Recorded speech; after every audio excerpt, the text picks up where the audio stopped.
আসসালামু আলাইকুম, সবাইকে শুভ সকাল। কেমন আছেন সবাই? সকালের ওয়েদারটা খুবই সুন্দর ছিল আর আকাশটা একদম মেঘলা মেঘলা ছিল। এই কয়দিন এত রোদ পড়ার পর আজকে মেঘলা আকাশ দেখে খুবই ভালো লাগছিল। দেখলেন খুবই সুন্দর পাখিও ডাকছিল, খুব ভালো লাগছিল। আর এই যেখানে কবুতর ছিল, আমি কবুতরগুলো একটু জুম করে দেখতেছিলাম, ওখানে বসেছিল।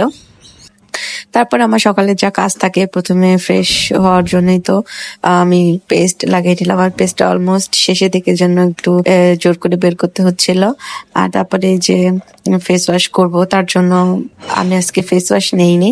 আজকে যে মাটিটা দিয়ে আমি ফেস ওয়াশ করব। আর আপনারা তো হয়তো অনেক দামি দামি ব্র্যান্ডের ফেস ওয়াশ ইউজ করেন, বাট আমি এত দামি ব্র্যান্ডের ফেস ওয়াশ ইউজ করি না। তারপরে তো সকালে নাস্তা করার জন্য এখানে নাস্তা নিয়ে আসলাম।